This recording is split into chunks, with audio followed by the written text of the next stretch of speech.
What would be worse? Losing a loved one in a horrific accident in which they definitely suffered a lot before dying? Or literally losing a loved one and never knowing where they went or with whom? Now multiply that by 5. 5 missing loved ones, all gone, presumably the same way. But to this day, it's not clear exactly which way that was. Welcome to Strange and Unexplained with me, Daisy Egan. I'm a parent who knows my family should have a disaster preparedness plan, but hasn't gotten around to making one. Of course, now that I've said that out loud, I have to do it because now it's like out in the universe or something. The family in today's story also clearly did not have a disaster preparedness plan, although with the way the disaster struck and the string of what can only be called extremely bad luck, a plan might not have done much anyway. And just a quick note up top, if you don't like stories where children get hurt, maybe skip this one. Instead, you can go over to patreon.com/strangeandunexplained and sign up for 3 bonus episodes a month about lighter fare, such as fairies and killer clowns, plus ad-free versions of all the weekly episodes and exclusive access to other goodies. There is lots over there that has nothing to do with children.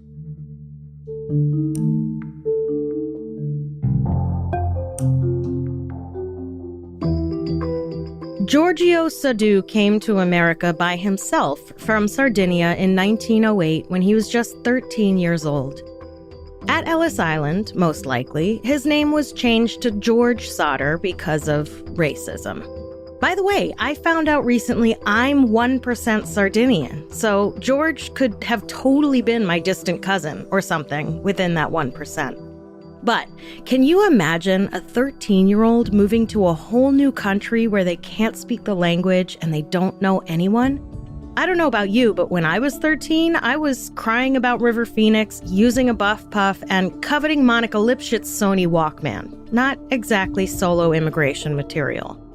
George went to work right away as a laborer, and in 1923, when he was 28, he married Jennie Cipriani, another Italian immigrant who'd moved to America when she was just 3 years old.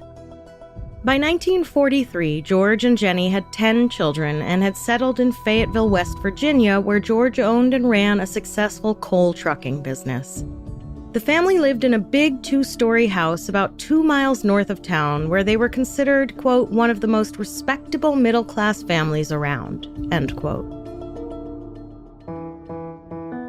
By Christmas Eve of 1945, the 10 Sodder children, John, Joseph, Marion, George Jr., Maurice, Martha, Louis, little Jenny, Betty, and Sylvia ranged in age from 3 to 22. The second oldest son, Joe, was away from home serving in the Army.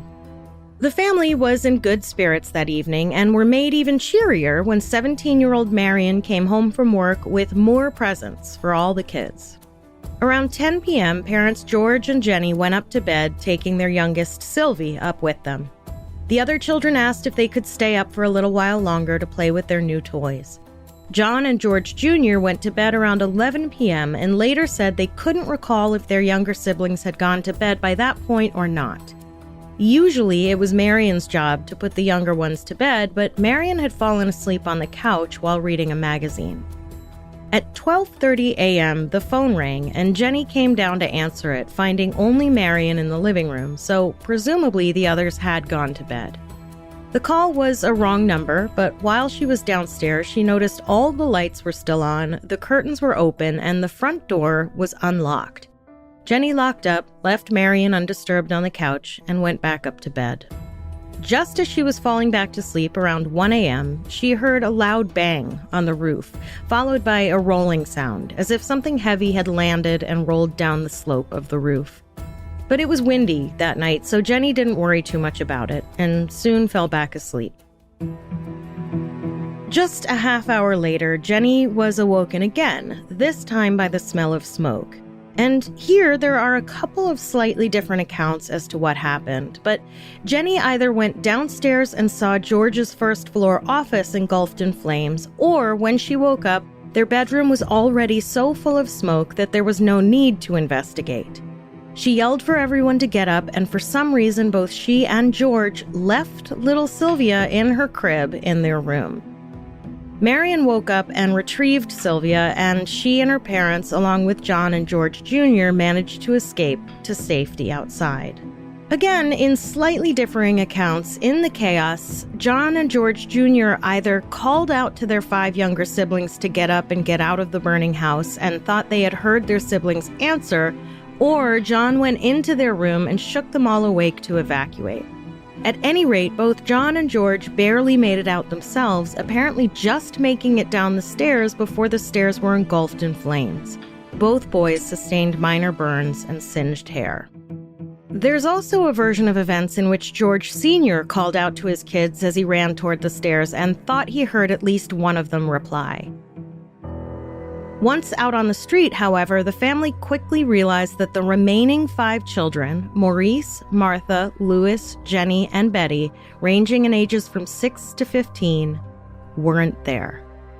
I can't even begin to imagine the panic that ran through everyone's body at this realization. The thought that 5 terrified children were cowering in their room as fire consumed the house. George Sr. fought to get back inside to help his children, but the front door was now spitting flames, so he broke a window, slicing his arm open in the process. As soon as he got inside, however, it was obvious there was no way he could get back up the stairs. Even if the fire hadn't spread everywhere by then, the smoke was so thick he couldn't see, and the risk of suffocating was too high. He decided to attempt to reach the kids through the window of their second-floor bedroom using the ladder that he always kept propped up against the side of the house. But that night, the ladder wasn't there. It would be found the next day at the bottom of an embankment nearby.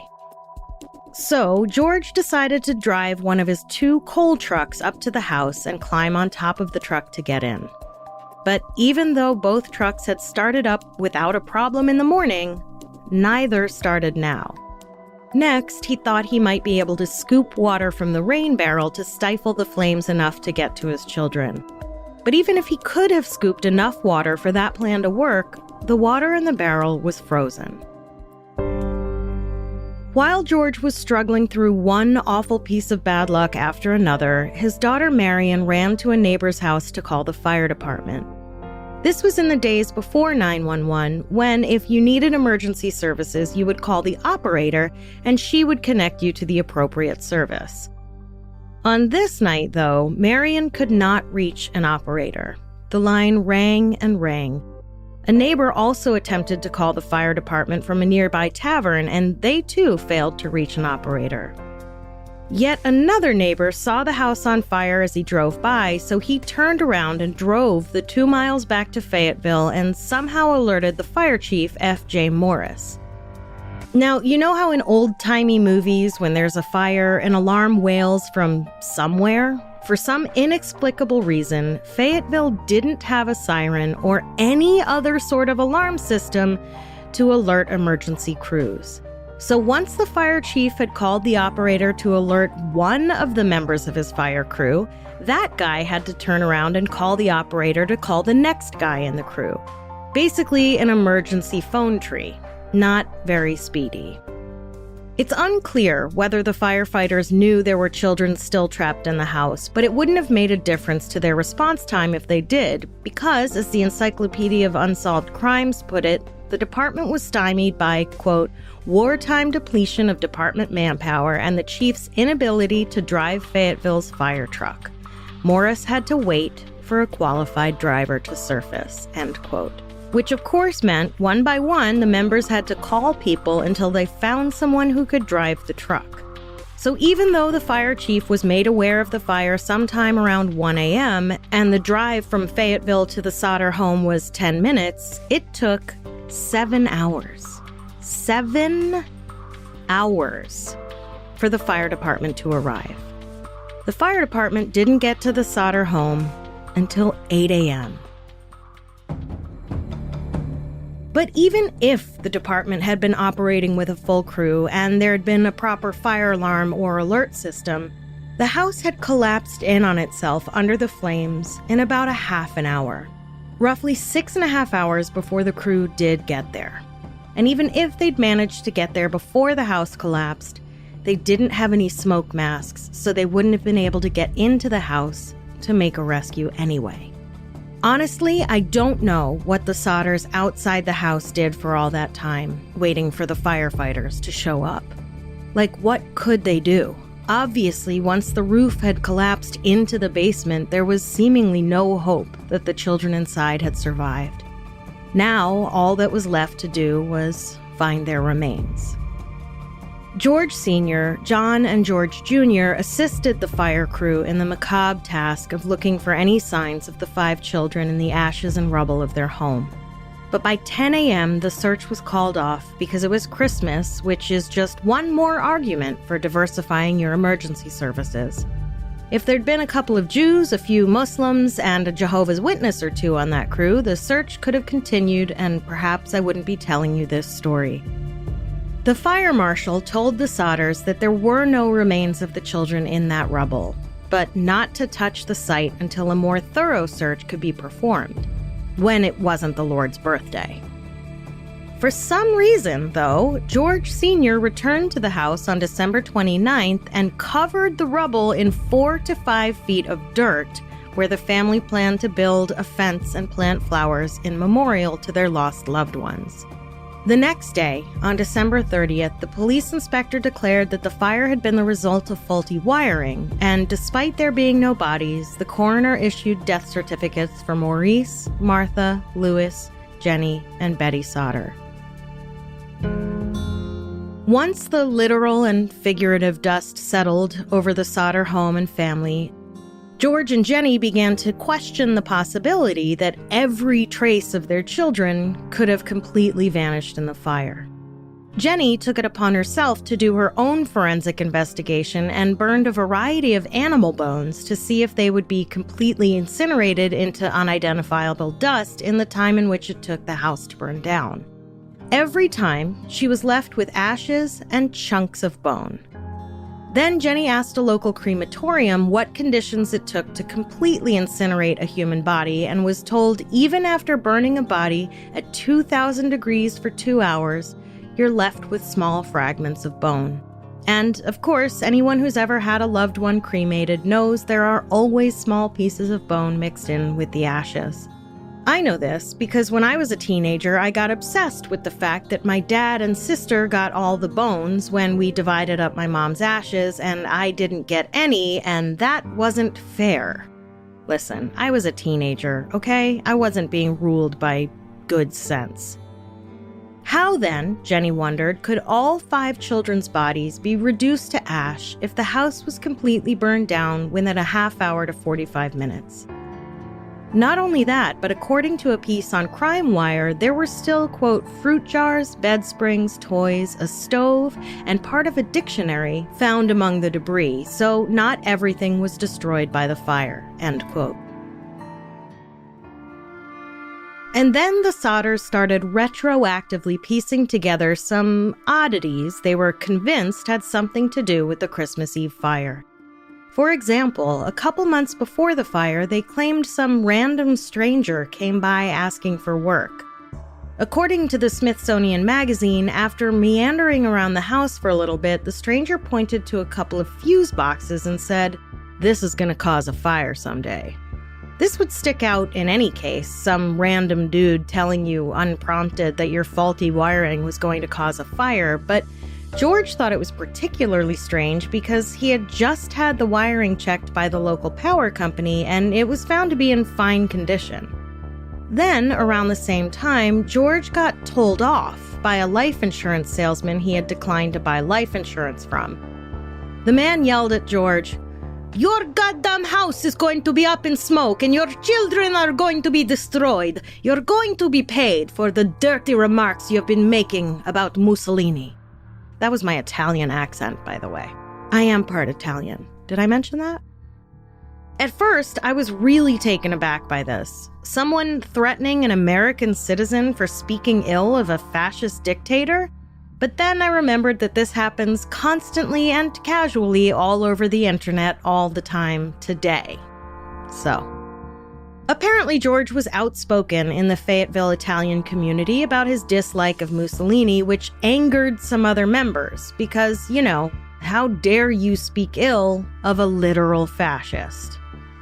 Anyway, George Jr. and John also recalled a man parked along Highway 21 seemingly watching the kids as they got home from school. And, who knows? I don't know what it means that he was parked along the highway, like on the shoulder. Maybe his car was broken down and he was waiting for a tow and it just looked like he was watching the kids. I've known plenty of people who think everything is about them when, truthfully, 9 times out of 10, when you find yourself asking, what the fuck is that guy looking at? The answer is, not you. But then the Sodders learned that at some point on the night of the fire, their phone line had been cut from a point some 14 feet up a utility pole. Neighbors said they saw a stranger poking around at some point just before, during, or after the fire. The timing is a little unclear.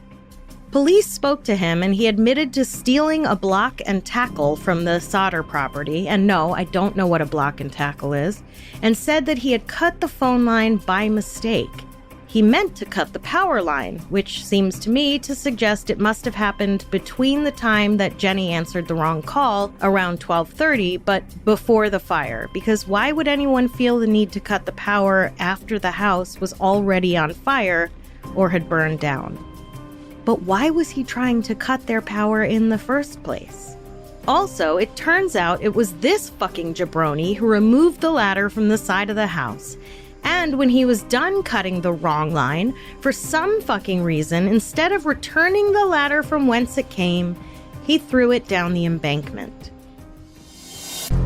During the investigation, a bus driver came forward to say he saw what he thought looked like balls of fire at the Sodder house on the night of the fire. This seems like a super weird thing to witness, don't you think? Don't you think if you saw someone throwing balls of fire at a house and you were driving a bus, you might, stop and start honking your horn or yelling or something? Was this a case of revisionist memory or an example of bystander effect, which I'll soon outline in a bonus episode? I don't know. I just feel like if you see someone throwing fire, do something. And then, just a few months after the fire in March of 1946, presumably while visiting the makeshift memorial the Sodders made at the site where their home had been, little Sylvia found what looked to George to be a pineapple bomb hand grenade. And of course, Jennie remembered hearing something land and roll onto the roof about a half hour before the smoke from the fire woke her up.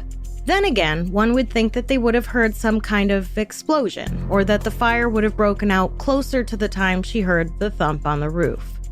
The Sodders seemed convinced that the fire had started on the roof and spread downward, although evidence showed the opposite. With all of these separate pieces seemingly falling into place, the Sodder family began to wonder if the 5 children hadn't, in fact, died in the fire, but had somehow gotten out. But if that was the case, where were they? And with whom? As news of the fire hit local papers, tips started coming in from people convinced they'd seen at least one of the Sodder children alive and well and on the run.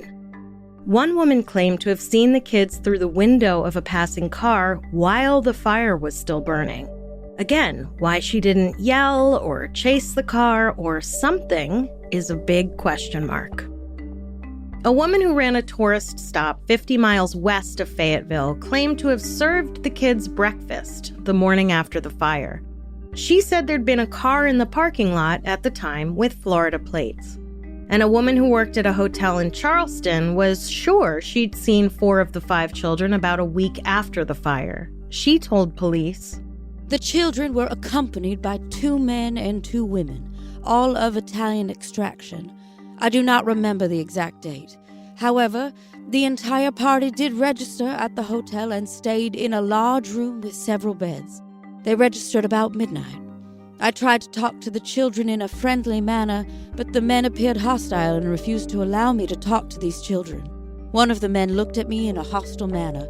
He turned around and began talking rapidly in Italian. Immediately, the whole party stopped talking to me. I sensed that I was being frozen out, and so I said nothing more. They left early the next morning. And then, in 1947, George and Jennie were convinced they saw a photo of Betty in either a Look magazine or a newspaper, depending on which source you read. The photo was of several New York City school children. They were so convinced, in fact, that George drove all the way to Manhattan to speak to the girl, but her parents refused. I have to assume that he just lurked outside the school because I don't know how he possibly could have known where she lived. And sure, it's never a good idea to let your daughter speak to a stranger, but if someone came to me and was like, I think your child might be my son who I think was kidnapped 2 years ago, I would let them speak to my kid, with me there, holding firmly to his shoulders. What could the harm possibly be? What did they have to hide? Finally, George decided to go right to the top and wrote to the FBI asking for their help. They received a letter back, signed by the director of the FBI, J. Edgar Hoover, that read, "Although I would like to be of service, the matter related appears to be of local character and does not come within the investigative jurisdiction of this bureau." Honestly, I have no idea what J. Edgar Hoover sounded like. Besides, of course, Hoover was too busy illegally gathering information on people he didn't like in order to suppress or sabotage them. So, priorities. So the Sodders hired private investigator C.C. Tinsley, who uncovered a couple of very curious details. For starters, Tinsley learned that the same insurance salesman who warned George that his house would burn down sat on the coroner's jury that ruled the fire to be an accident. I guess we shouldn't really be that surprised. A man who yells at another that his house will burn down because he didn't buy life insurance from him is probably not above lying on a jury. Anyway, Tinsley also discovered that Fire Chief Morris had confided in someone that he'd discovered a heart in the ashes and for some reason hid it inside a dynamite box and buried it at the scene? Tinsley convinced Morris to show them where he'd buried it. They dug it up and took it to a funeral home where the person in charge opened the box and was like, this is a cow liver. It turns out Morris buried the cow liver in the rubble in the hopes that someone would find it and think it was proof that the children had died in the fire and move on. Why the heart would be in a box, I don't know. Also, why didn't he just pretend to find it himself? Honestly, it doesn't seem like Morris thought this plan through. Another PI working with the Sodders, Detective George Swain, said he thought the children may have been kidnapped from the home on the premise of going to a Christmas party and then were sold on what he called the, quote, baby black market. And the next year, in 1949, George hired a pathologist named Oscar B. Hunter to excavate the site to see if there was anything missed in the initial 2-hour search. According to the Smithsonian Magazine, quote, the excavation was thorough, uncovering several small objects, damaged coins, a partly burned dictionary, and several shards of vertebrae, end quote. The bones were sent to the Smithsonian to be inspected and were found to have belonged to a 16 or 17-year-old, 2 or 3 years older than 14-year-old Maurice, the oldest of the children who would have died in the fire, and that there was no fire damage to the bones. Additionally, the Smithsonian's report on the bones said this, quote, it is very strange that no other bones were found in the allegedly careful evacuation of the basement of the house, end quote. And that because the house burned down in about a half an hour, quote, one would expect to find the full skeletons of the 5 children rather than only 4 vertebrae, end quote. Ultimately, it was determined that the bones must have come from the dirt George trucked in to cover the rubble of the home, which begs the question, where did that dirt come from and what the hell happened there? And while the Sodders' personal plea to the FBI hadn't worked, it seems that once the Smithsonian issued their report about the mysterious bones in 1950, the FBI suddenly got interested. They were like, hey, maybe this is a multi-state kidnapping thing. To which I imagine George and Jennie were like, yeah, we said that years ago. But after just 2 years, the feds backed off, which is a little strange because I think it's pretty much an established fact that a lot of kidnappings involve state border crossings.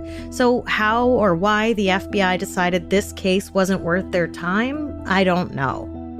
Around this time, the West Virginia State Police investigators also got involved, and according to the Smithsonian website, quote, the Smithsonian report prompted 2 hearings at the Capitol in Charleston, after which Governor Oki L. Patterson and State Police Superintendent W.E. Burchett told the Sodders their search was hopeless and declared the case closed, end quote.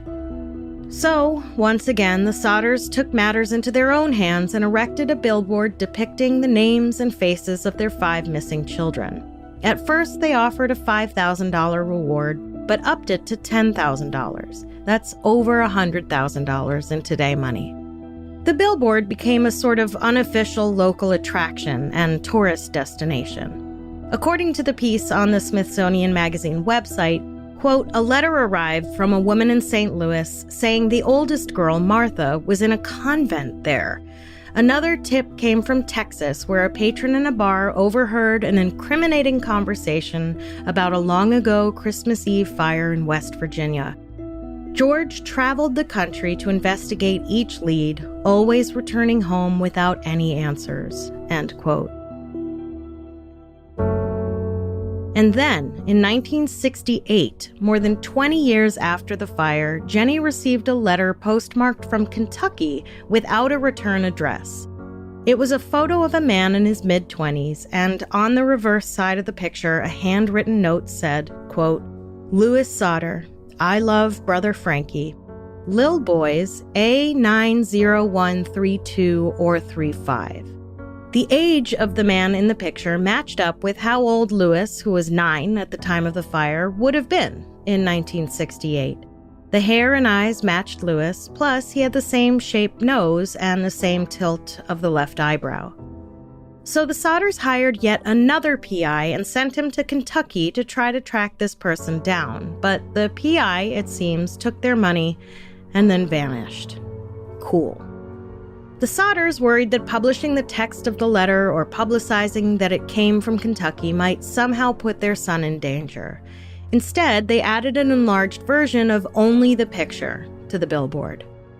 George died later that same year, in 1968, shortly after giving an interview in which he said, Time is running out for us, but we only want to know if they did die in the fire. We want to be convinced. Otherwise, we want to know what happened to them. Jennie lived another 20 years, dressing only in black every day until 1989 when she died. After her death, the billboard came down.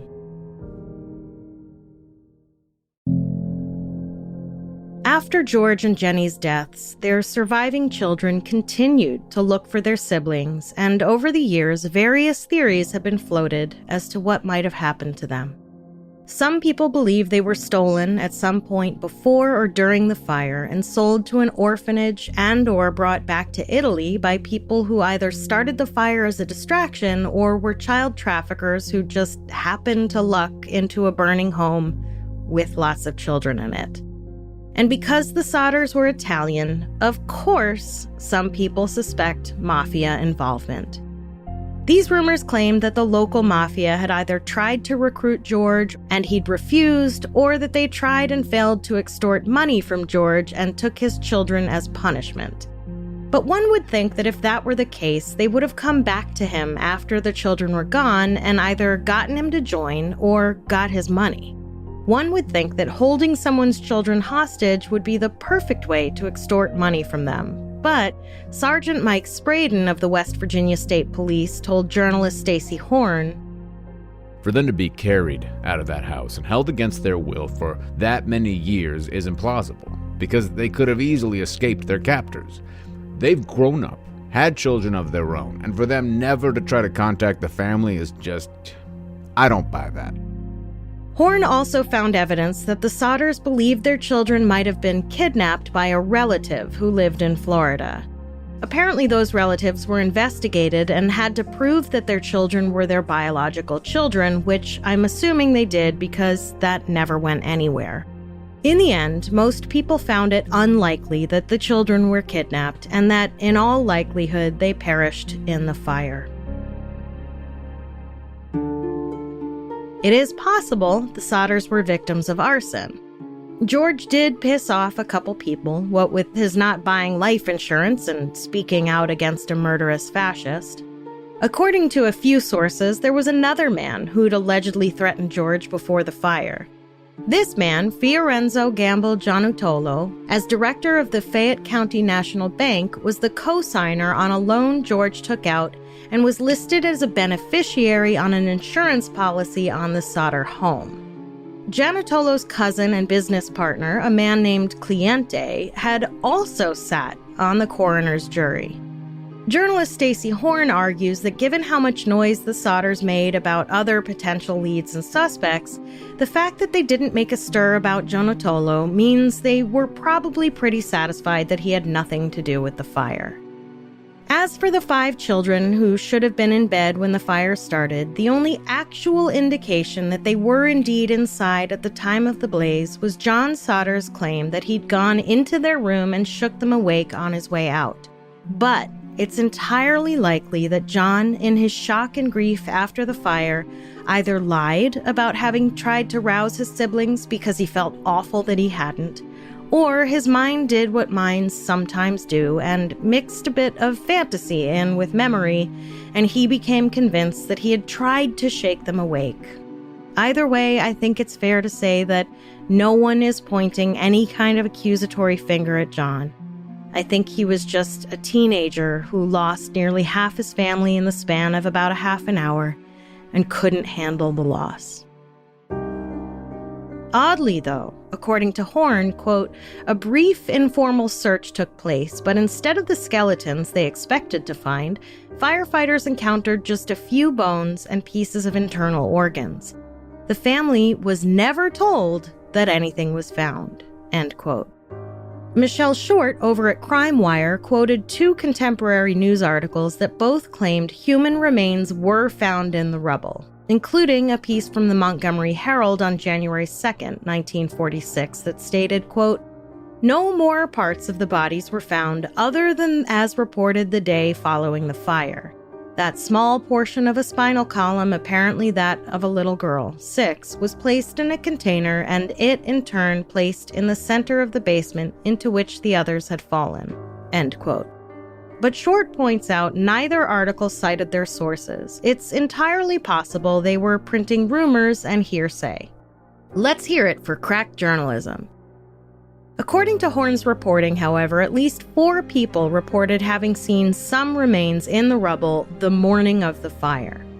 Why in the world didn't anyone tell the Sodders? If the fire marshal went so far as to bury a beef liver in the rubble in the hopes of tricking them into thinking it was one of their children's hearts, why wouldn't they have shouted the claims of the people who said they saw remains from the rooftops? And of course, the search was haphazard and only 2 hours long. As Horn put it, quote, today the search would take days and possibly weeks, end quote. Furthermore, as Horn astutely points out, just because the house came down in 45 minutes doesn't mean the fire was out. Fire like that would smolder for hours and hours. Given there was a gap of about 6.5 hours between the time the house collapsed and when the search began, it's possible that the children's bodies were completely incinerated in that time. Sylvia Sodder, who was 2 years old when she survived the fire, died in 2021 at 78 years old. She said that her earliest memories were from that night. The chaos, her father's bloody arm, the screams. She never gave up hope that her older siblings had survived the fire. For her, it seems, it was easier to live with the thought that they had been stolen and taken to whatever fate their captors had in store for them, than to imagine them burning up in that fire. The only comfort I can take is that if Maurice, Martha, Louis, Jennie, and Betty didn't make it out of the house and did indeed perish in that fire, which is still the most likely scenario, the smoke killed them before they felt the flames. That, and at least they were together. It is the only possible thing I can hold on to make a story like this even slightly easier to accept. I don't know. Take a deep breath, hug your children tight, and for God's sake, make a disaster preparedness plan.